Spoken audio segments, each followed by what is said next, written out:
Page number 3లో నోవాహు సంతతిలో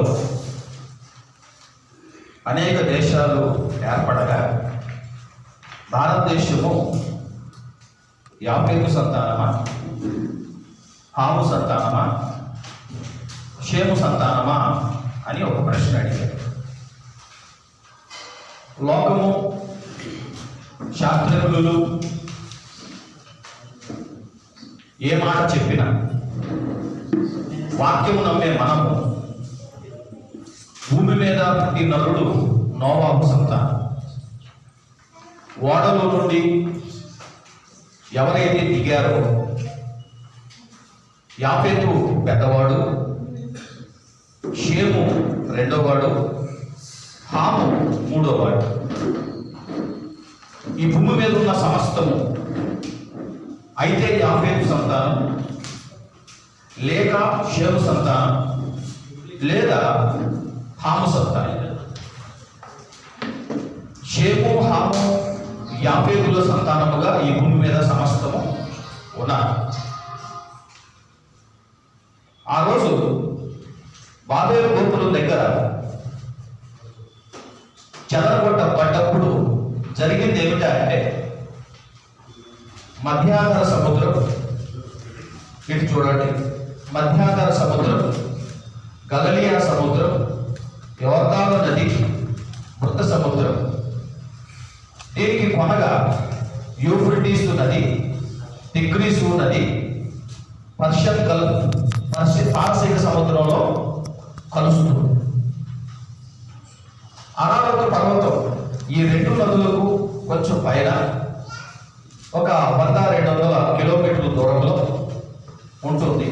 దాని మీద నోవాహు కూడా ఆగినది.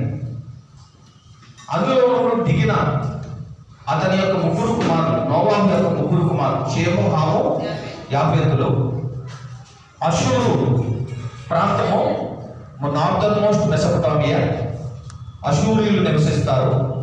మిడ్ ప్రాంతంలో బబులోనీయులు నివసిస్తారు.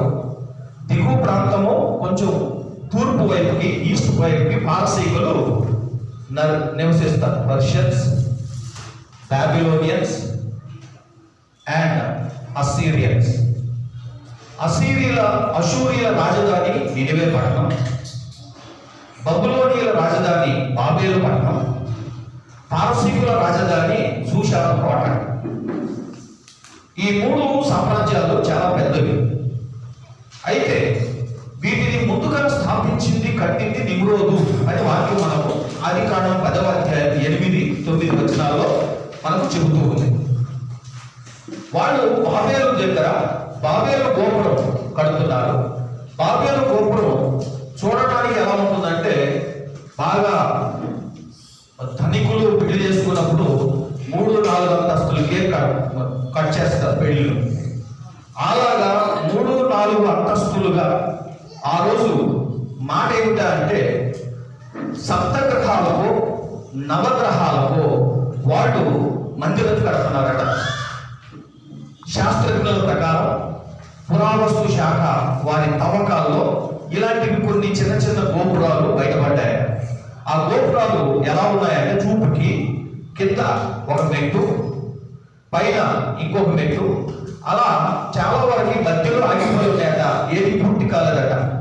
ఏదేమైనా ప్లానింగ్ చూస్తుంటే అవి 9 అంతస్తులు పైకి, 9 అంతస్తులు నవగ్రహాలని, ఒక్కొక్క మెట్టు ఒక గుడి.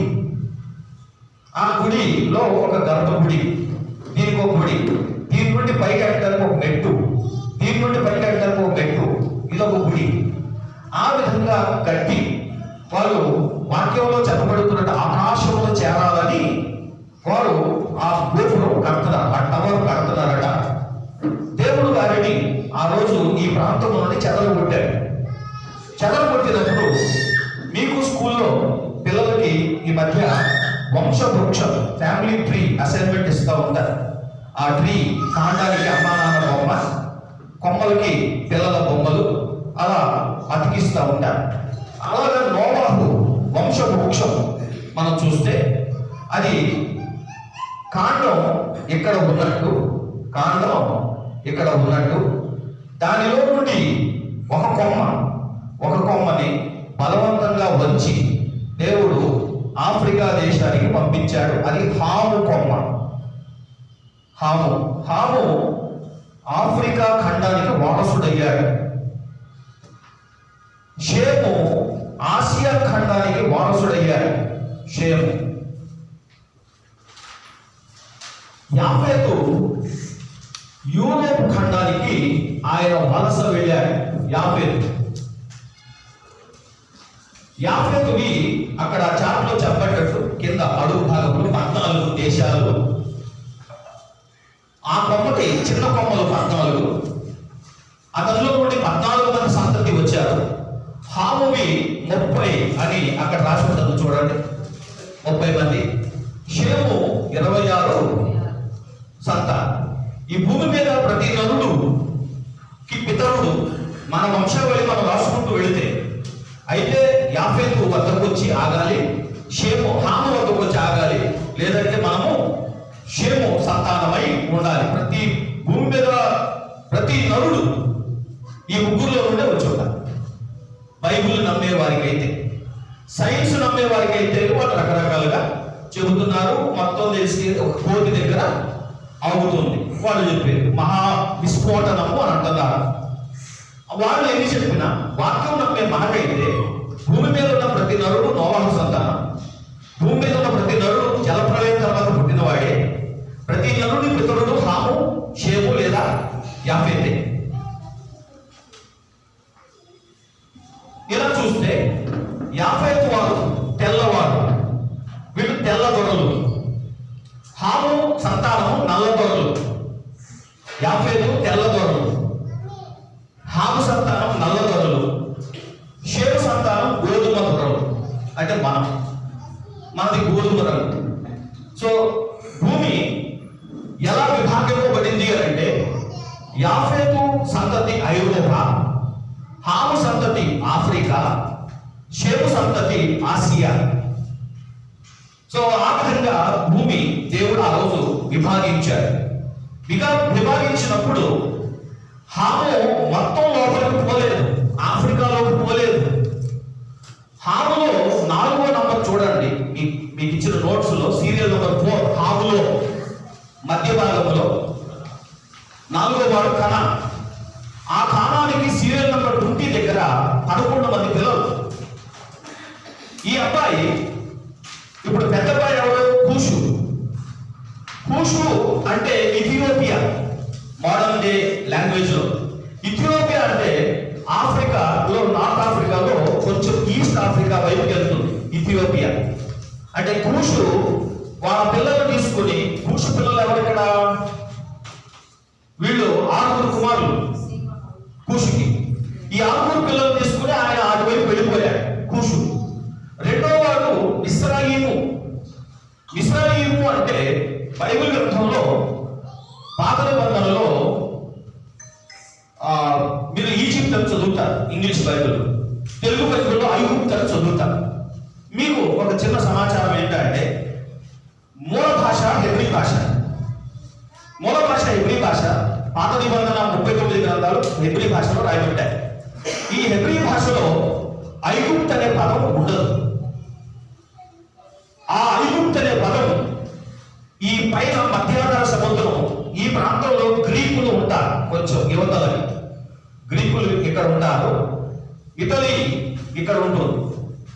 సో గ్రీకులు ఈ ప్రాంతానికి ఇచ్చిన పేరు ఐగుప్తు. వాళ్ళు ఇచ్చిన పేరు తర్జుమా చేయబడింది, దేవుడు పెట్టిన పేరు ఇశ్రాయేల్. బైబిల్లో ప్రతి చోట మిస్రాయిం అనే ఉంటుంది. దాన్ని ట్రాన్స్లేట్ చేసేటప్పుడు ఐగుప్తు అని, ఈజిప్ట్ అని ట్రాన్స్లేట్ చేశారు. మేము నా 4th, 5th, 6th స్టాండర్డ్ లో నేను పంజాబ్లో చదువుతున్నప్పుడు మాకు హిందీలో సోషల్ స్టడీస్ అండ్ హిస్టరీ చెప్పారు, హిందీ మీడియం. హిందీలో నేను చదివినప్పుడు మిస్ర్ అనే చదివాను. ఇప్పటికీ హిందీ న్యూస్ ఛానల్ మీరు వింటే అందులో మిస్ర్ అనే అంటారు, ఈజిప్ట్ అని అన్నారు. కనుక ఈ రెండో పిల్లవాడు ఇశ్రాయేల్ ఎవరైతే ఉన్నారో ఆ వాళ్ళు ఐగుప్తు సంతానం. మిస్రాయిముకి 7 పిల్లలు, సీరియల్ నంబర్ 13 నుండి 19 వరకే. ఆయన తన 7 కుమారులు తీసుకుని నైలు నది దగ్గర స్థిరపడ్డాడు. మిస్రాయిము నైలు నదిని కోరుకున్నాడు. అలా జరిగిన తర్వాత 3వ పిల్లోడు పూతు అంటే modern day Libya.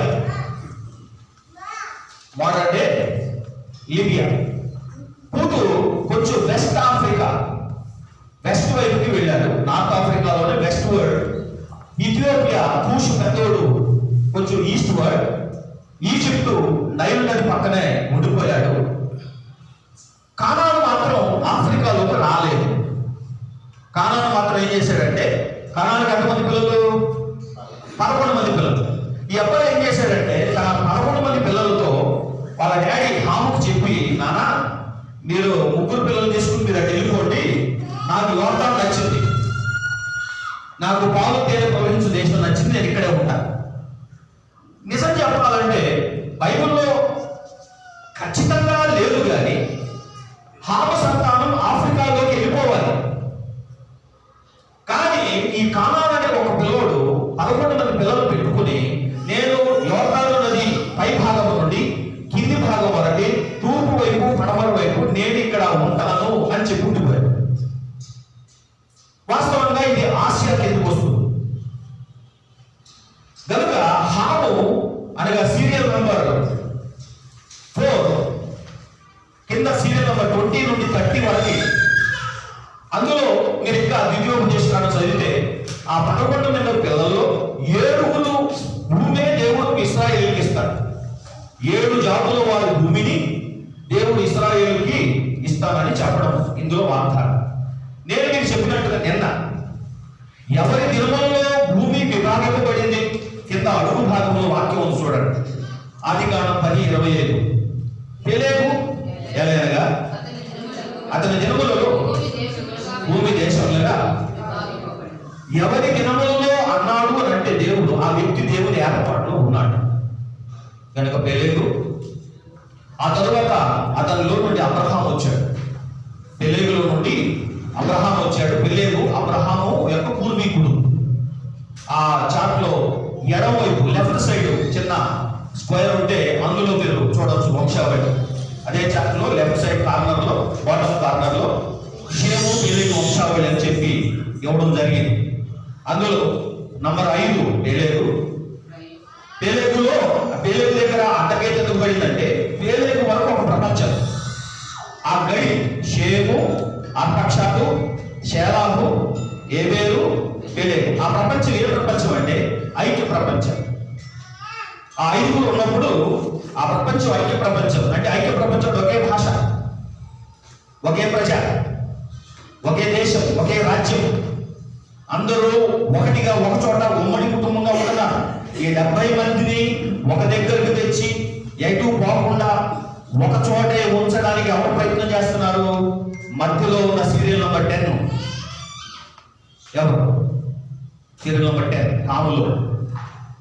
హాములో serial number 10 Nimrod. ఈ నిమ్రోద్ వాడు ప్రపంచం మొత్తాన్ని అనగా పెదనాన్న పిల్లల్ని, చిన్నాన్న పిల్లల్ని, ఈ ఆఖరుడు అనగా హాము ఏమవుతాడు? ఆఖరి అబ్బాయి కదా. అప్పుడు ఆయనకి షేమ సంతానం ఎవరు ఉంటారు? చిన్నాన్న పిల్లలు. 50 సంతానం ఇంకేమవుతారు? పెదనాయన పిల్లలు. అనగా పెదనాయన పిల్లల్ని, చిన్నాయన పిల్లల్ని, తన పిల్లల్ని అనగా వాళ్ళ నాన్న పిల్లల్ని, కజిన్స్ అందరినీ కూడా ఒక చోటే ఉంచి ఒకే గోపురం కట్టి మనం అందరం పేరు సంపాదిద్దాం అంటున్నాడు. ఒక చోటే ఉంచి దేవుడు అప్పుడు పెలెగు దినములలో, పెలెగు అంటే ఎవరు? షేము వైపు సీరియల్ నంబర్ 12. సీరియల్ నంబర్ 12లో పెలెగు ఉన్నాడు కదా. ఆ పెలెగు దినములలో దేవుడు భూమి మీదకి దిగి వచ్చి భూమిని దేశములుగా భాషలతో విభజించాడు. భూమిని దేశములుగా భాషలతో అనే భాషలనే దెబ్బకొట్టి, మునిపేమో పాపం చేసినప్పుడు జలప్రళయం వచ్చింది. ఈసారి పాపం చేస్తే భాషల ప్రళయం వచ్చింది. ఈ భాషల ప్రళయంతో భూమిని చెదరగొట్టేశారు. ఎటువైపు వాడు ఎవరి మాట ఎవరికి అర్థం కాకుండా అప్పుడు వరకు మిత్రులుగా ఉన్నవారు శత్రువులుగా చేయబడి చెదరగొట్టబడ్డారు. ఎవరెవరు ఎటు చెదిరారు? షేము తూర్పు, హాము దక్షిణము, సౌత్, షేము ఈస్ట్, యాఫెతు వెస్ట్ వైపుకి ఆయన పలాయనం కట్టారు. అలా వాళ్ళు చెదిరిపోతూ ఉంటే ఇలా జలప్రలయం అయిన తర్వాత 131 సంవత్సరాలకే వీళ్ళు ఈ గోపురం కట్టారు. అక్కడ షేము వంశావళి దగ్గర పేర్లేరు ఎదురుగా 131 అని ఉంది చూడండి. ఆ 131 మాట్లాడే అర్థం ఏంటంటే ఓడ దిగిన 131 ఇయర్స్కే వాళ్ళు చెడిపోయారు. ఓడ దిగిన 131 సంవత్సరాలకే వారు చెడిపోయి దేవునికి విద్రోహులైపోయారు. ఆ తరువాత దేవుడు పేలేరు దినములో భూమిని చెదరగొట్టిన తర్వాత అబ్రహామును పిలవడానికి దేవుడు ఇంకెంతకాలం ఎదురు చూశాడు అని అంటే ఇక్కడ మీకు ఇచ్చినట్టుగా 296 సంవత్సరంలో దేవుడు అబ్రహాముకు ప్రత్యక్షమయ్యాడు. అంటే మాట ఏమిటంటే ఇలా చూడండి, వీళ్ళు ఎటోలను చెదిరిపోయారు. ఈ చెదిరిపోయి నడుచుకుంటా ప్రయాణాలు చేసుకుంటా వెళ్తా ఉంటాం. వాళ్ళు వెళ్ళి అనేక నదులు, ఒక్కొక్కరు ఒక నది చూసుకున్నారు.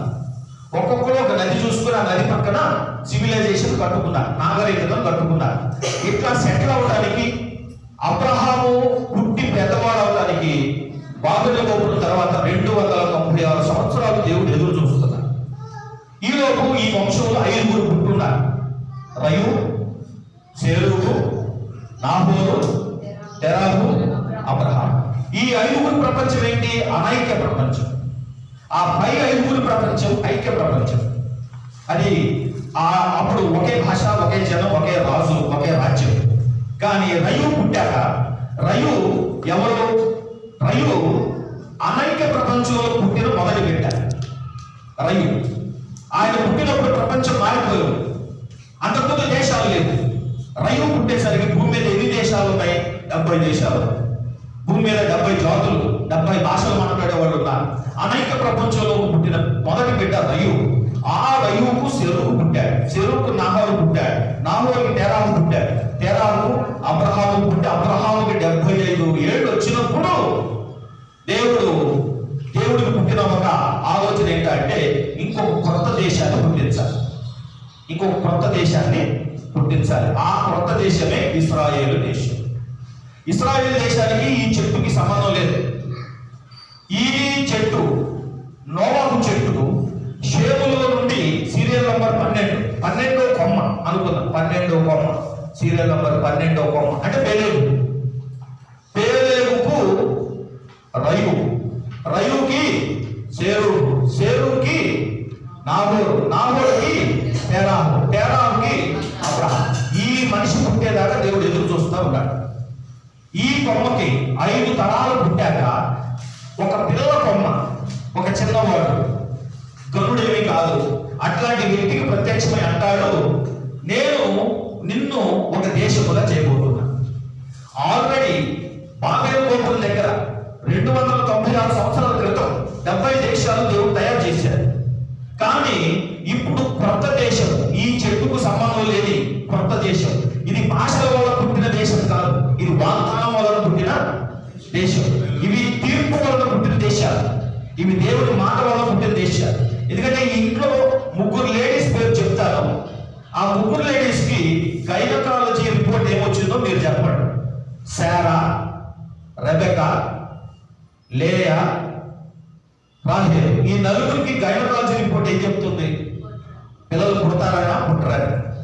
వీళ్ళకి పుట్టకూడదు, వీళ్ళు పుట్టరు, కానీ పుట్టారు. ఎందుకంటే వాళ్ళు దేవుని వలన పుట్టినవారు, మనుషేచ్ఛన వలన, రక్త మాంసం వలన అన్నట్టు అలా కాక దేవుని వాగ్దానం వలన, అద్భుతాల వలన, ప్రార్థనకు జవాబు వలన పుట్టాడు యాకోబు, ఏసావు.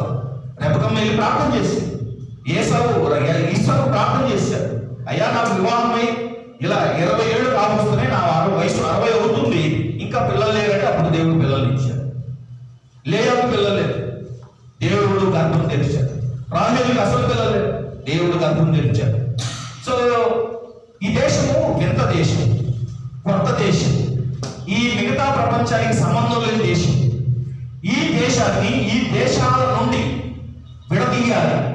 అందుకనే కొమ్మ, చేవు కొమ్మ ఇటు పాకుతుంటే ఈ కొమ్మను బలవంతంగా ఉంచి ఈ చెట్టు నుండి దూరంగా తీసుకొచ్చి, ఆల్రెడీ ఇక్కడ పెద్ద కొమ్మ స్థిరపడి ఉంది, హాము కొమ్మ, కనాను కొమ్మ.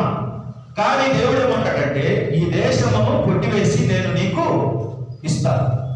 ఆ మాట ఆ తర్వాత వాగ్దాన భూమి అనే కాన్సెప్ట్ పుట్టింది. వాగ్దాన భూమి అంటే ఏంటంటే హాము యొక్క 4వ వాడి భూమిని తీసి దేవుడు అబ్రహాముకు ఇస్తానని మాట ఇవ్వడం, ప్రామిస్డ్ ల్యాండ్ అనే కాన్సెప్ట్ పుట్టింది. ఎందుకంటే హాము ఇక్కడ ఉండకూడదు కాన్సెప్ట్. ఈ పాలుకేలి ప్రొవిన్స్ దేశంలో హాము ఈ దేశానికి వారసుడు కాదు. సరే ఉన్నాడు, ఉండనిద్దామంటే బాగున్నాడా? దుష్టత్వంలో పెరుగుతున్నాడు. హాము చేసిన పాపాలు 2 అధ్యాయాల్లో రాసి ఉన్నాయి.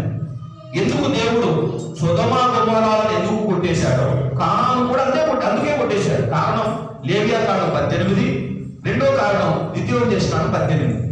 ఈ 18 అధ్యాయాల్లో ఈ కానానీయులను దేవుడు ఎందుకు తీసేస్తున్నాడో రాశాడు, ఎందుకు కొట్టేస్తున్నాడో రాసి దేవుడు బలవంతంగా ఈ కొమ్మను తీసుకొచ్చి ఈ కొమ్మతో, అనగా ఈ పిల్ల కొమ్మతో ఏమంటాడంటే, పిల్లలే లేని కొమ్మతో, ఇప్పుడు మీకు అర్థమవుతుంది. ఆదికాండం 22వ అధ్యాయం 18వ వచనం చదవండి. ఆదికాండం 22:18. మరియు నీవు నా మాట వినినందున భూలోకములోని జనములనియు నీ సంతానము వలన ఆశీర్వదించబడును. భూలోకములోని జనములు, భూలోకములో జనములు అంటే ఆయన పుట్టినప్పుడు, ఆయనకు పిలుపు వచ్చినప్పుడు భూలోకంలో జనులు ఎవరు? ఈ 70 దేశాలు, ఈ చాకులో ఉన్నవాడు. అబ్రహామును ఒక దేశంగా ఎందుకు తయారు చేస్తున్నాడంటే ఈ 70 మందిని ఆశీర్వదించాలి. భూలోకంలో అప్పుడు ఉన్నది ఎవరు? వీళ్ళే. వీళ్ళని రక్షించడానికి, వీళ్ళని ఆశీర్వదించడానికి, వీళ్ళని తన వద్దకు ఆకర్షించడానికి దేవుడు అబ్రహామును ఎన్నుకొని, అబ్రహామును ఒక నవ దేశముగా, ఒక న్యూ దేశముగా ఆయన తయారు చేసి, ఈ దేశము ఎందుకు తయారు చేసుకుంటాడంటే ఆయన రావాలి. నీ సంతానం ద్వారా అంటే గలతీ పత్రికలో నీ సంతానం అనగా ఎవరు? గలతీ 3:16 ప్రకారము నీ సంతానం అంటే క్రీస్తు. కనుక ప్రభు అబ్రహాముతో ఏమంటాడంటే నీ సంతానం వల్ల అంటే నేను నీకు పుడతాను, నీ జనముగా నేను పుడతాను, నేను పుట్టి ఈ చెప్పుకున్న కొమ్మలన్నిటినీ నేను ఆశీర్వదిస్తాను. అందులో మనము కూడా ఒక కొమ్మే. మనము ఏ కొమ్మ అంటే ఇందులో మీరు అడిగిన ప్రశ్నకు జవాబు షేము సంతానం. శాస్త్రజ్ఞుల ప్రకారం జెనెటిక్ కన్ఫర్మేషన్ కూడా కొంతవరకు జరిగిపోయి భారతదేశంలో ఉన్న దక్షిణ భారతీయులు, ఉత్తర భారతీయులు ఇరువురు కలిసి, both north Indians and south Indians, genetically we are Semitic origins, we are Shemites. మనం షేము సంతానం. దానిని బట్టి చూస్తుంటే మన పితరుడు ఆ షేము కాలంలో మొదటి 5లో ఎవరో ఒకరై ఉంటారు. షేముకు పుట్టిన 5 ఏలాము, అషూరు, అర్పక్షాలు, లూదు, ఆరాము. ఇందులో నేను విన్న కొన్ని థియోలాజికల్ లెక్చర్స్ లో కొంతమంది స్కాలర్స్ వ్యక్తపరిచిన అభిప్రాయం ఏంటంటే, నంబర్ 1 ఏలాము అనేవాడు ఉన్నాడు కదా, ఆ ఏలాము నుండి మనం అందరము వచ్చుంటామని ఒక గెస్, ఒక ఎస్టిమేషన్ చేశారు. అది ఎంత నిజమో నేనైతే ఖరాబు చేయలేదు. కానీ కొందరి ఊహ భారతీయులు యొక్క పితరుడు ఆ షేములో ఉన్న నంబర్ 1. సో నేటి ప్రపంచం, ఈ మాటలు ముగించడానికి నేటి ప్రపంచాన్ని అర్థం చేసుకోవాలంటే ఎలా ఉంది అని అంటే, మీకు వరల్డ్ ట్రేడ్ సెంటర్స్ కూల్చబడ్డాయి కదా 2001 సెప్టెంబర్ 11లో ఆ 2 ట్విన్ టవర్స్ కూల్చబడ్డాయి అని మీరు వార్తల్లో వినుంటారు, చూసే ఉంటారు. చూడని వారు ఆ తర్వాత పుట్టిన వారు ఎవరు ఉంటే ఏదైనా వీడియో చూడండి, మీకు అర్థమవుతుంది ఆ చరిత్ర. ఇప్పుడు ఆ టవర్స్ ని మనం అర్థం చేసుకుంటే లోకం అర్థమవుతుంది. ఇప్పుడు ఆ టవర్స్ కట్టింది ఎవరు? పెద్దన్నయ్య అంటే ఎవరు? 50 సంతానం. తెల్లదొరలు దాన్ని కట్టారు, తెల్లవాడు దాన్ని కట్టాడు. తెల్లవాడు దాన్ని కడితే ఆఖరుడు హామ ఏమన్నాడంటే, అన్నయ్య అంత పెద్ద బిల్డింగ్ కట్టావు, నేను వచ్చి చూసుకుంటాను అన్నాడు. ఎందుకంటే ఆ రోజు తమరులో చనిపోయింది ఎక్కువ మంది హామ సంతానమే. కట్టిందేమో యాఫెతు, కానీ చనిపోయింది హామ సంతానం.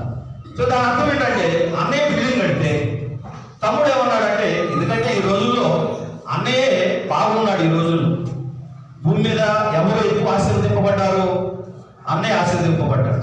అన్నయ్య అన్ని కనుక్కుంటాడు, మనం కొనుక్కుంటాం. ఇప్పుడు ఫోన్ ఎవరు కనుక్కున్నారు? అన్నయ్య కనుక్కున్నాడు. తమ్ముళ్ళు ఇద్దరు కొనుక్కున్నారు. విమానం ఎవరు కనుక్కున్నారు? అన్నయ్య కనుక్కున్నాడు. మీకు ఒక పేరు చెప్పండి, తమ్ముళ్ళు ఇద్దరు ఎప్పుడు కొనుక్కుంటారు, అన్నయ్య అన్ని కనుక్కుంటూ ఉంటాడు ఎక్కువ శాతం. కనుక అన్నయ్య దగ్గరికి వెళ్ళాలనే కదా తమ్ముళ్ళు ప్రయాసం అంతా. అక్కడే రోడ్లు అన్నయ్య బాగేసాడంట, బిల్డింగ్లు బాగా కట్టాడంట, పెద్ద జీతం ఎత్తున్నాడంట అని చెప్పి తమ్ముళ్ళు ఇద్దరు కూడా వాళ్ళ పిల్లల్ని అన్నయ్య దగ్గరికి పంపాలనే కదా అందరి కళ. ఈ రోజుల్లో భూ ప్రపంచం అంతా అన్నయ్య దగ్గరికి వెళ్ళాలి. సో అన్నయ్య బిల్డింగ్ కట్టాడు, తమ్ముడు అందులో పనిచేశాడు. ఈ తమ్ముడు ఏం చేశాడంటే 2 విమానాలు అద్దెకి మాట్లాడుకున్నాడు. ఈ తమ్ముడు ఈ అన్నయ్య కట్టిన 2 విమానాలను బుక్ చేశాడు. ఈనాటి ప్రపంచ రాజకీయం ఈ ముగ్గురు అన్నాదమ్ముల పిల్లల గొడవ, పెదనాన్న పిల్లలు, చిన్నాయన పిల్లలు, ఆఖరాయన పిల్లలు కలిసి చేసుకుంటున్న రాజకీయం ఇదంతా కూడా. కనుక మనమందరము కూడా ఎలా చూసుకున్నా ఈ భూ ప్రపంచంలో నోవాహు సంతానంగా, షేము, హాము, యాఫెతు సంతానంగా మనము ఉన్నాము. ఇక ఆ తర్వాత మిక్స్డ్ మ్యారేజెస్ అనేది ఇక సెకండరీ క్వశ్చన్. వాళ్ళు వీళ్ళు మిక్స్డ్ మ్యారేజ్ చేసుకుంటున్నారు. మిక్స్డ్ పిల్లలు, మిశ్రమ జాతి అనేది పుడుతూ ఉంది. కానీ బిబ్లికల్లీ స్పీకింగ్ ప్రపంచం అంతా కూడా ఈ ముగ్గురి సంతానం. సో మీరు నిన్న ఒకరు అడిగిన ప్రశ్నకి ఇది జవాబు. ఇలా ఉంటే మనం నిన్న ఆగిన సందర్భంకి మళ్ళీ తిరిగి వెళదాం. మొదటి పేజీలో సప్తయుగాల గురించి మాట్లాడుతున్నప్పుడు మీకు ఇచ్చిన నోట్స్లో కూడా తెలుగులో ఆ పేజీ నెంబర్ ఎవరైనా చూసి చెప్పండి. తెలుగులో నోట్స్లో ఇదే విషయం మీకు ఇచ్చిన స్పైరల్ నోట్స్లో కూడా ఉంది. దాని పేజీ నెంబర్ ఒక మాట ఎవరైనా చూసి చెప్పండి. Page number 50. నోట్స్లోనేమో పేజ్ నెంబర్ 15 చూడండి. నోట్స్లోనేమో పేజ్ నెంబర్ 15 చూడండి. చార్ట్లోనేమో పేజ్ నెంబర్ 1 చూడండి.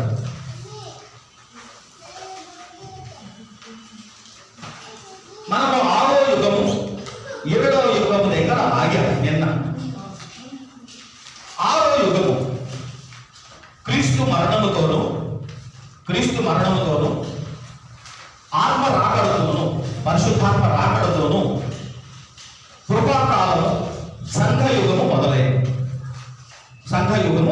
మొదలైంది. ఇంకొక మాటలు ఏం చెప్పాలంటే యేసు క్రీస్తు వారి మొదటి రాకడతోను పరిశుద్ధాత్మ యొక్క పెద్దకొస్తు రాకడతోను సంఘయుగము మొదలైంది. సంఘయుగములో మనకి ఇవ్వబడిన బాధ్యత ఒక్క మాటలో చెప్పాలంటే మొదటి వ్యవహారం 3:23 ఆదాముకు తినవద్దు అని చెప్పాడు. మన యుగానికి ప్రతి మనిషికి ఇచ్చిన ఆజ్ఞ ఏది అని అంటే మొదటి వ్యవహారం 3:23. మొదటి వ్యవహారం 3:23. ఆయన ఆజ్ఞ ఏదనగా ఆయన కుమారుడైన యేసుక్రీస్తు నామమును నమ్ముకొని ఆయన మనకు ఆజ్ఞ ఇచ్చిన ప్రకారముగా ఒకరినొకరు ప్రేమింపవలెనని అన్నది. మొదటిది తీసుకుందాం. మనము ఆయన ఆజ్ఞ ప్రకారం ఏం చేయాలి? ఆ పై మాట ప్రభు అయిన యేసు క్రీస్తును యేసు ప్రభువును నమ్ముకోవాలి. ఈ యుగానికి ఇవ్వబడిన ఏకైక బాధ్యత, ఏకైక మనకు రెస్పాన్సిబిలిటీ ఏంటంటే మనము యేసు ప్రభువును నమ్మాలి. నరజన్మ ఎత్తిన కృపాకాలము తర్వాత నరుడుగా పుట్టిన ప్రతి స్త్రీ పురుషునికి దేవుడిచ్చే ఆజ్ఞ ఏంటంటే మీరు యేసు ప్రభువును నమ్ముకోవాలి. సో ఎవరెవరైతే యేసు ప్రభువును నమ్ముకుంటారో ఈ యుగములో దేవుని వారు, ఎవరెవరైతే యేసు ప్రభువును నమ్మరో వారు దేవునికి విరోధులు. ఈ లోకాన్ని దేవుడు రేపు రాకడ దినమందు అలా విభజింపబోతూ ఉన్నాడు. నమ్మిన వారిని ఎత్తుకుపోతాడు, నమ్మని వారిని విడిచేస్తాడు. సో మనము ఈ యుగమందు ఎత్తబడు నిమిత్తం, క్రీస్తుతో ఉండు నిమిత్తం మనము ఈ యుగములో ఉన్నవారము కనుక మనము ప్రభువును నమ్ముకుని ఉండాలి. ఇక నమ్మకము అనగా విశ్వసించుట, విశ్వసించిన దగ్గర నుండి ఆ విశ్వాసమును కాపాడుకుంటా. ఎందుకంటే విశ్వాసము సున్నితమైంది, అది చాలా చిన్న చిన్న కారణాల చేత చనిపోతుంది. మృతమైన విశ్వాసం ఎవరిని రక్షించదు. కనుక విశ్వాసానికి చిన్న కారణాల చేత చచ్చిపోయే సమస్య ఉంది. శిష్యులు సముద్రంలో గాలి అలలు వచ్చినప్పుడు వాళ్ళ విశ్వాసం గాలితో కొట్టుకుపోయినారు. అందుకని యేసు ప్రభువు అంటారు, మీ విశ్వాసం ఎక్కడా అంటే విశ్వాసము చిన్న గాలికి కొట్టుకుపోతుంది, విశ్వాసము చిన్న కారణాలకి చచ్చిపోతుంది. అది కొట్టుకుపోకుండా కాపాడుకోవాలి, అది చచ్చిపోకుండా కాపాడుకోవాలి. పౌలు భక్తుడు నా విశ్వాసమును కాపాడుకుంటుంది అని అన్నాడు. సో ఆఖరి రోజు వరకు హెబ్రీ పత్రిక 3:15 ప్రకారం మనము పాలగిన్నెని మన చేతిలో పట్టుకున్నప్పుడు ఎలా జాగ్రత్తగా ఉంటామో, ఒక గాజు పాత్రని చేతిలో పట్టుకున్నప్పుడు ఎంత జాగ్రత్తగా నడుస్తామో అంత జాగ్రత్తగా విశ్వాసమును మనం పట్టుకొని ఆఖరి వరకు ఉండాలట. ఆ విశ్వాసం పగిలిపోకుండా, ఆ విశ్వాసం చెదిరిపోకుండా, ఆ విశ్వాసం తరిగిపోకుండా, విశ్వాసం కొట్టుకుపోకుండా, విశ్వాసం చచ్చిపోకుండా మనం ఆఖరి రోజు వరకు మనం దాన్ని కాపాడుకోవాలి. విశ్వాసమును కాపాడితే అది విరిగి పెద్దదై భావులై అది మనలను కాపాడుతుంది. ఈ యుగములో విశ్వాసానికి ఉన్న శక్తి అది. కనుక విశ్వసించువారు రక్షింపబడతారు, విశ్వసించువారు నిత్య జీవం గలవారు. అమ్మా నీ విశ్వాసము నిన్ను స్వస్థపరచరు, అమ్మా నీ విశ్వాసము నిన్ను రక్షించరు. ఈ విధంగా విశ్వాసానికి ఉన్న ఆ పరమశక్తిని దేవుడు ఈ యుగములో మనకు ఇచ్చాడు. ఆ దేవుని మీద ఉంచాల్సిన విశ్వాసాన్ని మనము ఈ యుగములో నమ్మాలి. నమ్మిన రోజు నుండి ఆఖరి రోజు వరకు దాన్ని అనుదినము కాపాడుకోవాలి. ఎందుకంటే అది చిన్న చిన్న కారణాలకి గల్లంతైపోతుంది, పోతుంది, చచ్చిపోతుంది. అందుకనే దాన్ని కాపాడుకోవాలి. ఏదేమైనా ఈ యుగములో మన సభ్యుల పేరు విశ్వాసులు, మన టైటిల్ అది విశ్వాసులు, వీఆర్ బిలీవర్స్. అది ఒక దేవుడు మనకిచ్చిన సన్మానం. పాపులను బిలీవర్స్ గా, సిన్నర్స్ ని బిలీవర్స్ గా మార్చాడు. ఈ యుగములో బిలీవర్స్ ఆర్ క్రియేటెడ్. ఈ బిలీవర్స్ కొరకే రేపు దేవుడు రాబోతున్నాడు. ఎవరైతే నమ్మరో, ఎవరైతే యేసు ప్రభువును ధృవీకరిస్తారో వాళ్ళ కొరకు ఈ యుగములో ఒక వింత కార్యం ఏంటంటే, ఈ యుగములో శిక్ష ఆఖరికి పెట్టి 7 సంవత్సరాల శ్రమకాలము, మహాశ్రమకాలం అని మనం దాన్ని అంటాం. గ్రేట్ ట్రిబ్యులేషన్ అని దాన్ని అంటారు. అక్కడ మీకు రాయబడ్డట్టుగా 6వ యుగంలో ముగింపు, యుగాంతము 7 ఏళ్ల శ్రమ. 7 ఏళ్ల శ్రమ ఎవరికి, ఎందుకు? ఈ యుగంలో శ్రమ ఎందుకు ఇలాగా తయారు చేయబడింది? ఎందుకంటే పాత నిబంధన కాలంలో శిక్షకి, క్రొత్త నిబంధన కాలంలో శిక్షకి వ్యత్యాసం. ఏనాటి కీడు ఆనాటికి చాలును, ఇది పాత నిబంధన సిద్ధాంతం. పాత నిబంధన సిద్ధాంతం ప్రకారం కళంకానికి కళంకం, వ్యాజ్యానికి వ్యాజ్యం, దూషణకి దూషణ, ఎద్దుకి ఎద్దు, ఆ తరువాత నుండి కంటికి కన్ను, పంటికి పన్ను, చేతికి చెయ్య, కాలుకి కాలు, ప్రాణానికి ప్రాణం. ఆనాటి వ్యవస్థ అది. కనుక ఆనాడు ఉదయం మనిషి అరెస్ట్ అయ్యేవాడు, సాయంత్రానికి రాళ్ళతో కొట్టి చంపేసి ఊరి తీసి ఏలాడ తీసేవాడు. ఏనాటి తీర్పు ఆనాడే జరిగిపోయేది. ఆ శవం కూడా మరునాటి వరకు ఉండకుండా ఆ చెట్టు కొమ్మనంలో, ఆ పైరులో దించి వెంటనే ఆ సాయంత్రం సూర్యాస్తంలోపే సమాధి కూడా చేసేసేవారు. మనిషి ఉదయం పాపం చేస్తే సాయంత్రానికి చనిపోయేవాడు. కొత్త నిబంధనలో ప్రభు ఆ వ్యవస్థను తీసేశారు.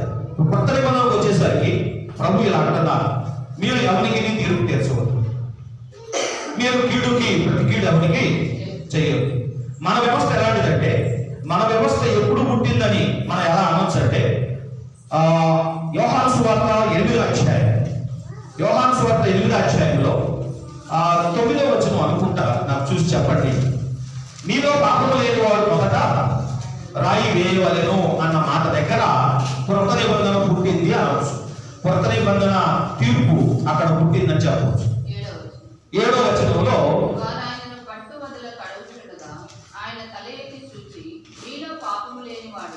మొట్టమొదట ఆమె మీద రాయి వేయవచ్చునని వారితో చెప్పి మరలా వంగి నేల మీద రాయిచుండెను. అప్పుడు వాళ్ళు తమ చేతిలో రాళ్ళని కింద పడారు. సో ఎప్పుడైతే రాళ్ళు వాళ్ళ చేతుల నుంచి కింద పడవేశారో క్రొత్త నిబంధన పుట్టినట్టు. క్రొత్త నిబంధనలో దేవుడు మన చేతికి రాళ్ళు ఇవ్వలేదు. ఎవరి మీద రాయి వేయడు, వేయకూడదు, వేసే అర్హత లేదు. ఎందుకంటే పాపము లేని వాడికి రాయి వేసే అర్హత ఉంది. ఆ రోజు మందిరములో పాపము లేని వాడు ఒక్కడే, యేసుక్రీస్తు. వారందరి మీద రాళ్ళు వేసి కొట్టి చంపేసే అధికారం యేసు ప్రభు ఒక్కడికే ఉంది. ఆయనే తన హక్కును వినియోగించుకోవడం లేదు. రాయి వేసే అధికారాన్ని తానే విరమించుకున్నాడు. మిగతా వాళ్ళ చేత కూడా రాళ్ళు కింద పడవేయించాడు. కొత్త నిబంధనలో ప్రభు ఏమన్నాడంటే, నేను రాయిలా రాబోతున్నా, ఒక పెద్ద రాయిలా రాబోతున్నా, నేనే గురి చూసి వచ్చి అందరి మీద పడతాను. రాయి వేసే ఉద్యోగం మీ నుండి తీసేసి నేను తీసుకున్నా. అందుకని కొత్త నిబంధన వ్యవస్థలో పగ తీర్చుట నా పని, అనగా రాయి వేసే పని నా పని, మీరు చెయ్యొద్దు, మీరు ఊరుకోండి.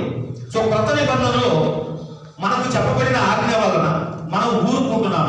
అందుకని ఇశ్రాయేల్ దేశాలు సుమారు నేను మా కాలేజీ పర్పస్ కొరకు ఒక నోట్స్ తయారు చేస్తే 289 యుద్ధాలు చేశారంటే ఇశ్రాయేల్. వాళ్ళు ఆవిర్భవించిన దగ్గర నుండి, వాళ్ళు ఉనికిలోకి వచ్చిన దగ్గర నుండి ఆఖరి వరకు వాళ్ళు 289 యుద్ధాలు చేశారు. మనకి యుద్ధాలు తీసేశారు, మన యుద్ధాలు చేయరు. మనల్ని ఎవరైనా కొడితే ఏం చెప్పారు ప్రభు? ఒక చెంప మీద కొడితే ఇంకో చెంప చూపించమన్న. మనకి యుద్ధాలు తీసేసి ఏమన్నాడంటే ఓర్చుకోండి. ఇశ్రాయేలు అలా చెప్పలేదు, ఊరుకోవద్దని చెప్పాడు. మీరు యుద్ధం చెయ్యాలన్నా, మీరు వెళ్ళి హతమార్చాలని చెప్పాడు. మనకేమో ఊరుకోండి, సహించండి, ఓర్చుకోండి, కొంచెం కాలం ఓర్చుకోండి, నేను వచ్చేస్తాను, వీళ్ళందరిది నేను పడిపడతాను. మిమ్మల్ని అన్న వారందరిది లెక్క నా దగ్గర ఉంది. మిమ్మల్ని ఎవరెవరు ఏమన్నారో నాకు తెలుసు, ఎవరెవరు పుట్టారో నాకు తెలుసు, ఎవరెవరు ఏమేం చేశారో నాకు తెలుసు. ఎందుకంటే ఈ యుగపు సమాజం ఆయన భార్య. అందుకని నేను కొంచెం మోటుగా ఉన్నా ఈ మాట అంటూ ఉండా, కొంచెం మీరు సహించండి. ఊరు మొత్తంలో ఎవరి భార్యతోనైనా పెట్టుకోండి, యేసు ప్రభు భార్యతో పెట్టుకోండి. ఎందుకంటే భర్తకు పుట్టు రోషము బహు రౌద్రమైనది. భార్య విషయంలో ఏ భర్తకైనా ఎంతో రోషం వస్తుంది. యేసు ప్రభు రోషం ఈ భూమి తట్టుకోలేదు. ఆయన భార్య మీద వేసిన ప్రతి చెడ్డ కన్నుకి లెక్క ఉంది రేపు. ఆయన భార్యని హింసించిన ప్రతి దానికి లెక్క ఉంది. క్రైస్తవులు ఆయన భార్యని హింసించిన, క్రైస్తవేతరులు ఆయన భార్యని హింసించిన, ఇద్దరికి ఉండే రేపు దెబ్బలు. ఆయన భార్యను కొట్టిన వారు, ఆయన భార్యను తిట్టిన వారు, ఆయన భార్యను దూషించిన వారు, ఆయన భార్యను విడగొట్టిన వారు, ఆయన భార్య గురించి చెడ్డ ప్రచారం చేసిన వాడు మొత్తానికి లెక్క. ఆయనకున్న శక్తి ఏంటంటే, ఒకవేళ ఈ లోపు రాకడ లోపే 7 ఏళ్ల శ్రమ రాకముందే వాళ్ళు నిద్రపోయారు అనుకోండి, అంటే చనిపోయారు అనుకోండి, యేసు ప్రభు వాళ్ళు లేపుతారు. ఎందుకంటే ఆయన పునరుద్ధరణ శక్తి. మిమ్మల్ని అన్నవాళ్ళు, మిమ్మల్ని హింసించిన వాడు ఒకళ్ళు చనిపోయినా రేపు ఆ గొయ్య దగ్గరికి వచ్చి లేపమంటాడు, బయటికి రమ్మంటాడు, లేపి వాళ్ళని శిక్షిస్తాడు. కనుక 7 ఏళ్ల శ్రమ యేసుక్రీస్తు నిర్మించారు. సంఘానికి తిరిగి కొట్టే హక్కులు వెనక్కి తీసేసుకుని అందరినీ, సంఘమును కొట్టిన వారిని అందరినీ కొట్టే అధికారాలు యేసు ప్రభు తీసేసుకున్నారు. సంఘమును కొట్టిన వారిని అందరినీ కొట్టే సమయం 7 ఏళ్ల శ్రమకాలం. సో ఈ విధంగా 7 ఏళ్ల శ్రమకాలంలో సంఘమును దూషించిన వారు, సంఘమును హింసించిన వారందరికీ ప్రభు తీర్పు తీర్చిన తరువాత ఆయన ఈ భూమి మీదకి 2వ రాకడలో ఎందుకు వస్తున్నారు? మనం నిన్నే చెప్పుకున్నాం, మనం రాకడను నమ్మువారు. అయితే ఈ రోజుల్లో మీకు తెలియదేముంది, 7 ఏళ్ల శ్రమకు ముందు వస్తారని ఒక గుంపు అంటున్నారు, పుస్తకాలు రాస్తున్నారు, ప్రసంగాలు చేస్తున్నారు. కొందరేమో 7 ఏళ్ల శ్రమ ముగిసిన తర్వాత ఆఖరిలో వస్తున్నాడు అని చెబుతారు. దాని విషయంలో బోధ ప్రసంగాలు జరుగుతూ ఉన్నాయి. 7 ఏళ్ల ముందు వస్తాడని ఒకరు, 7 ఏళ్ల తర్వాత వస్తాడని ఒకరు, ఒక వర్గమేమో 7 ఏళ్ల మధ్య కాలంలో వస్తాడని, ప్రీ ట్రిబులేషన్ అని, మిడ్ ట్రిబులేషన్ అని, పోస్ట్ ట్రిబులేషన్ అని చెప్పి 3 సిద్ధాంతాలు ఇప్పుడు చలామణిలో ఉన్నాయి. వీళ్ళందరి గుద్దులాట ఏదేమైనా ఒక 7 ఏళ్ల ముందు వస్తాడు. మనం 1000 సంవత్సరాల చరిత్ర మాట్లాడుతున్నాం. 1000 సంవత్సరాల చరిత్ర మాట్లాడేటప్పుడు 7 సంవత్సరాలు చిల్లరతో సమానం. 7 సంవత్సరాల ముందు వస్తాడో, తర్వాత వస్తాడో, మధ్యలో వస్తాడో, ఈ ముగ్గురు నమ్మేది ఒకటే, యేసు ప్రభు వస్తున్నాడు. ఈ గొడవ మనకి ప్రభు వస్తున్నాడు. అప్పుడు వస్తాడు, ఇప్పుడు వస్తాడు అని అంటే బైబిల్లోనే చెప్పాడు. ఎప్పుడు వస్తాడు ఆయనకే తెలియదని, తండ్రికి మాత్రమే తెలుసని బైబిల్ కూడా చెబుతుంది. కనుక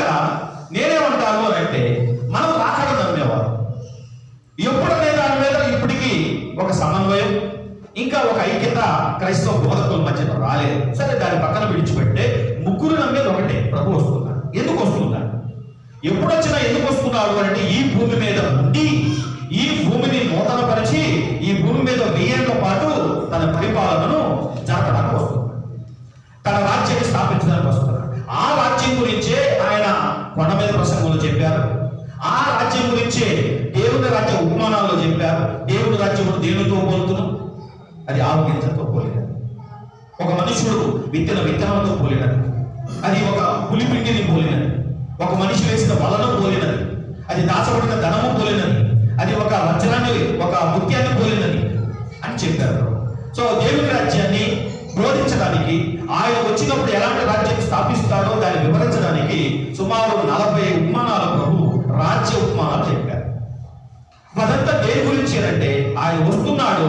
ఆయన వచ్చినప్పుడు తనను నమ్మిన వారికి, ఆయన ఎవరెవరికైతే కూలికి పెట్టుకున్నాడో వాళ్ళకి ఎలాంటి జీతాలు ఇస్తాడు, ఎవరెవరు ఆ మేనాను తీసుకుని ఆ తలాంతులు తీసుకుని ఎవరు పని పెట్టారో వాళ్ళకి తగిన జీతం, ఎవరు దాన్ని రెట్టింపు చేశారో వాళ్ళకి తగిన జీతం, ఏదేమైనా రేపు జీతం ఇవ్వడానికి వస్తున్నాడు. రేపు పరిపాలన చేయడానికి వస్తున్నాడు. మనలను పరిపాలనలు చేయడానికి వస్తున్నాడు. బలానా మంచి దాసుడా, ఈ 10 పట్టణాల మీద నువ్వు ఏలుబడి చెయ్యి అని చెప్పడానికి వస్తున్నాడు. మనల్ని ఏలికలుగా మార్చడానికి వస్తున్నాడు. మనలను రాజులుగా చేయడానికి వస్తున్నాడు. మనం ఆయనతో కలిసి రేపు ఏలుబడి చేస్తాం. కనుక ఎవరెవరైతే ఈ యుగములో ఆయన కొరకు ఏమేమి విడిచిపెడతారో ఇంటూ 100 అని ప్రభు మత్తయి సువార్త 19:29లో చెప్పారు. ఎవరైతే పొలాలు విడిచిపెడతారో ఆ పొలాలు దాని కొలతలు ఇంటూ 100 అట, 100 రెట్లు నేను ఇస్తాను. ఎవరెవరైతే ఈ యుగములో యేసు ప్రభు కోసం ఏమేమి పోగొట్టుకున్నారు, ప్రభు నమ్మినందుకు మీకు ఆస్తిలో వాటా పోయింది అనుకున్నారు. ప్రభు నమ్మినందుకు మీకు ఆస్తిలో కాదు బంగారంలో వాటా పోయింది, మీకు బంగారం పోయింది. ప్రభు నమ్మినందుకు మిమ్మల్ని వెలివేశారు, మీకు అవమాన నష్టం, మీకు మాన నష్టం కలిగింది. ఎంత మాన నష్టం కలిగిందో అంత సన్మానం రేపు ఇంటూ 100 రెట్లు ఇస్తాడు. ఎంత దోషణ కలిగిందో దానికి 100 రెట్లు సన్మానాన్ని రేపు మీకు ఇస్తాడు. అంత ఘనతను ఇస్తాడు. యేసు ప్రభు కొరకు ఏమేమి ఎంతెంత నష్టపోయామో దానంతటినీ తిరిగి పొందుకునే లోకమే 1000 ఏళ్ల పరిపాలన. ఆ 1000 ఏళ్ల పరిపాలనలో ఈ యుగములో ఎవరెవరికి ఏమేమి లేవో ఆ లేనివన్నీ కూడా పొందుకునే లోకం అదట. మీకు ఇళ్ళు లేవా? అక్కడ దేవుడు ఇల్లు లేని వారికి విశాలమైన భవంతులు ఇస్తాడట. ఎవరు ఇక్కడ అనగబడిన, అణచబడిన, మరి బడగ వర్గాలుగా ఉన్నారో అక్కడ ఏలికలుగా ఉంటారట. ఆ విధంగా రేపు చేయడానికి తన వారి కొరకు ఒక రాజ్యాన్ని స్థాపించడానికి యేసు ప్రభు ఈ భూమి మీదకి వస్తున్నాడు. మనము చచ్చి పరలోకానికి వెళ్ళడం అనే మాట చాలా నిజం. కానీ డైరెక్ట్ గా ఎవరు నూతన యెరూషలేముకు వెళ్ళరు. నూతన యెరూషలేముకి రూట్ ఎలా ఉందంటే వయా 1000 ఏళ్ల పరిపాలన. ఎవరైతే ఎత్తబడతారో వారే 1000 ఏళ్ల పరిపాలనలో ప్రవేశిస్తారు. ఎవరైతే 1000 ఏళ్ల పరిపాలనలో ప్రవేశిస్తారో వాళ్ళు మాత్రమే రేపు నూతన యెరూషలేములో ఉంటారు. మనం డైరెక్ట్ గా కొత్త భూమి కొత్త ఆకాశానికి వెళ్ళిపోము. మన ముందు ధ్యాస ఈ మొత్తములో ఏమై ఉండాలి అంటే ఈ యుగములో ముందు ఎత్తబడితే చాలు, విడవబడకుండా ఎత్తబడితే చాలు. ఈ యుగములో అన్నిటికంటే భయంకరమైనది విడవబడటం. మీరున్నారు, నేను ఉన్నాను. ఇప్పుడు మా ఇల్లు, నా భార్య, నా 3 కుమార్తెలు 1000 కిలోమీటర్ల దూరంలో ఉన్నారు. ఇప్పటికిప్పుడు ప్రభు వస్తే జరగకూడదు. కానీ మీరందరూ ఎత్తబడి నేను విడవబడి ఇటు ఒకరిద్దరు విడవబడితే ఈ మీటింగ్ ఏం చేయాలి? ఈ ఇద్దరు నామము ఆ ఇద్దరు నామము చూస్తారు. మీరేమో ఎత్తబడ్డారు. మీ బ్యాగులన్నీ ఇక్కడే ఉండిపోతాయి. మీ కళ్ళజోళ్ళు, మీ గొలుసులు, మీ ఉంగరాలు మీ జేబులో ఉన్నాయి. మీ బట్టలన్నీ ఇక్కడే ఉండిపోతాయి. మీరు ఎత్తబడతారు. నేనేమో మరి 20-30 సంవత్సరాల నుండి యేసు ప్రభు అని చెప్పి మరి ఎక్కడ ఏ పాపం చేశానో నేను కూడా ఉండిపోయాను. అనుకున్న మాట వరుసకి జరగకూడదు. నేను ఉండిపోయా. ఇటొక ఇద్దరు ఉండిపోయారు. వాళ్ళ ఇల్లు పక్కనే కనుక వాళ్ళు కావాలి ఇంటికి వెళ్ళారు. ఇప్పుడు నేను 1000 కిలోమీటర్ల దూరం నా ఇంటికి పోవు. రాకడ జరిగిన వెంటనే వాక్యం ఏం చెప్తుందంటే మత్తయి 24 ప్రకారం, మార్కు 13 అధ్యాయం ప్రకారం తమ వారిని అప్పగిస్తారు. పిల్లలే మా అమ్మ మంచం కింద దాక్కుందని అంత్యక్రీస్తుకి ఫోన్ కొడతారు. మా అమ్మ తలుపు చాటు ముందు వచ్చి పట్టుకుపోండి, మా నాయన ఎక్కడ ఉన్నాడు దాక్కున్నాడు పట్టుకుపోండి అని చెప్పి వాళ్ళు అప్పగిస్తారు. మొన్న కరోనా వచ్చినప్పుడే చిన్న పారాసెటమాల్ కొనడానికి ఆధార్ కార్డు అడిగారు, చిన్న జ్వరం మాత్ర కొనడానికి, చిన్న జలుబు మాత్ర కొనడానికి ఆధార్ కార్డు అడిగారు, కడుపులో నొప్పి మాత్రకి ఆధార్ కార్డు అడిగారు. కూరగాయల దగ్గర కూడా కొంత అలాగే చేశారు. రాకడ వచ్చిన వెంటనే కరోనా కంటే భయంకరమైన పరిస్థితులు ఉంటాయి. నేనేం చేశానంటే ప్రభుత్వం వారికి ఆధార్ కార్డు మొదటిసారి వచ్చినప్పుడు 2010లో అప్లికేషన్ 3-4 పేజీల్లో నేను వివరంగా రాసేసాను. నేను యేసు ప్రభు పెట్టినాను. సో గవర్నమెంట్కి నేను యేసు ప్రభు మనిషిని తెలుసు. ఆధార్ కార్డులో నేను క్రిస్టియన్ అని క్లియర్గా మెన్షన్ అయ్యి ఉంటుంది.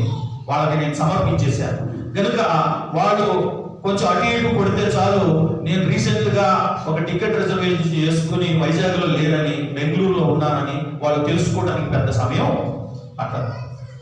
ఆ విధంగా పరిశుద్ధులను హింసిస్తాడు, పరిశుద్ధులు హింసింపబడతారు అని వాక్యం చెబుతుంది. అంత్యక్రీస్తు యొక్క గురి ఏమిటంటే ఎవరు ముద్ర వేయించుకోరో వాళ్ళని తరిమి, వాళ్ళని హింసించడం, వాళ్ళని పట్టుకోవడం, వాళ్ళ రక్తమును కాల్చడం, వాళ్ళని హతమార్చడమే గురిగా ఉంటుంది. ప్రభువును నమ్మే ఉండడం కష్టం. విడవబడిన వారి పరిస్థితి ఎలా ఉంటుందంటే పాస్టర్ గారు మంచివాడు, బయట నా బొమ్మేసి బ్యానర్ వేయలేదు. ఎందుకంటే మీరు అందరూ ఎత్తబడి, పాస్టర్ గారు ఎత్తబడి, అమ్మగారు పిల్లలందరూ ఎత్తబడి, నేను ఒక్కడే బయటకు వెళ్తే బ్యానర్ ఉంటుంది, దాని మీద పెద్ద బొమ్మ ఉంటుంది, ఈయనే పాస్టర్ గారు అని ఈ వీధి మొత్తం తెలిసిపోతుంది. నన్ను ఈ లోపలే పట్టేసుకుంటా. ఆ రోజు ఒక మనిషిని చిన్న పిల్ల కూర్చోబెట్టి, అరే నువ్వు ఆ గలిలీయుడు కదా, ఆ గలిలీయుడితో తిరిగినోడు కదా అని చిన్న పిల్ల గుర్తుపట్టేసింది. మా పేపర్ తెలుగు కలవాడు కనుక నాకేం తెలియదు అని చెప్పి తప్పించుకున్నా. ఇక నేను కూడా ఈ వీధి నుండి ఆ వీధికి వెళ్తే నువ్వు ఆ గలిలీయుడు కదా అని పట్టుకుంటా. అందులో నేనేమో మరి తెలుగు తక్కువతనంలో కొంచెం తెల్లబట్టలు వేసుకున్నాను. నేను విడవబడితే వెంటనే ముందు కాషాయ వస్త్రం వేసుకోవాలి, కొంచెం గడ్డం మీద చేసుకోవాలి, గాయత్రి మంత్రం నేర్చుకోవాలి. నేను విడవబడి ఉంటే నేను వేషం మార్చాలి, నా పేరు మార్చాలి, నా పేరు తీసేసి ఇంకేదో పేరు పెట్టుకోవాలి. విడవబడితే బ్రతుకు లేదు. అందులో నాకు డయాబెటీస్కి 2 టాబ్లెట్లే ఉన్నాయి స్టాకు, మిగతా స్టాకు వైజాగ్లో ఉంది. బీపీకి కూడా 2 టాబ్లెట్లే ఉన్నాయి. అది రోజు వేసుకుంటూనే ఆరోగ్యం ఉంటుంది. నేను విడవబడితే నా ఆయుష్ 2 రోజులే. కనుక విడవబడే వారమైతే షుగర్ టాబ్లెట్ స్టాక్ ఎక్కువ పెట్టుకోవాలి. ఎందుకంటే మెడికల్ షాప్కి వెళ్తే ఇవ్వరు. అక్కడికి వెళ్తే ఇదిగో పట్టేసుకుంటా, అక్కడ కొడతారు, చెబుతారు, ఆధార్ కార్డు అడుగుతారు, చూపించడమే ఇదిగో క్రీస్తు బిడ్డ వచ్చాడు పట్టేసుకోండి. ఇదిలో వాళ్ళు, ఇంట్లో వాళ్ళు, బయట వాళ్ళు గుర్తుపట్టేసి పట్టించేస్తారట. ఎక్కడ దాక్కోవడానికి లేదు. కొండల్లోకి వెళ్ళి అడవిలోకి వెళ్ళిపోయినా ఆ సమయానికంట డ్రోన్లు వచ్చేస్తాయట. ఇప్పటికే చెప్తున్నారు, పోలీసు జీపులు రావంటాయి మీదట, డ్రోన్లు వస్తాయట, అవే మాట్లాడతాయట, అవే కాలుస్తాయట, అవే గుర్తుపట్టాయట. మనమేమో ఏలు ముద్ర ఏదో పథకాలు, మనకి ఏదో అకౌంట్లో డబ్బులు వేస్తారంటే మనం నమ్మి కంటి ముద్ర, ఏలు ముద్ర అన్ని ఇచ్చేసి కూర్చున్నాం. మన కంటి ముద్ర చదివి, మన ఏలు ముద్ర చూసి వాళ్ళు వెంటనే మనం ఎవరో గుర్తుపట్టేస్తారు. మన పేరు మార్చుకున్నా, వేషం మార్చుకున్నా, గడ్డం పెంచుకున్నా, మనం వేరే మంత్రాలు చదివినా పేతురు తప్పించుకున్నాడేమో కానీ మనము తప్పించుకోలేము. విడవబడితే మాత్రం మీరు ఆల్రెడీ గవర్నమెంట్కి మీరు క్రైస్తవులు కాదు హిందువులని చెప్పుకుంటే మీరు కొంచెం కాలం బతుకుతారు. మీకు హిందూ పేరుండి మీరు ప్రభుత్వం దృష్టిలో ఇంకా హిందువులుగా ఉంటే మీరు తెలియగలవాడు. మిమ్మల్ని గవర్నమెంట్ అంత్యక్రీస్తు ప్రభుత్వం ఏమి చేయదు. మీరు అటు ఇటు ఉంటున్నారు అని అంటే మీకు అటు వచ్చు కనుక వాళ్ళు వచ్చినట్టే పాఠ్య పుస్తకం కిటికీలో బయట పారేయాలి.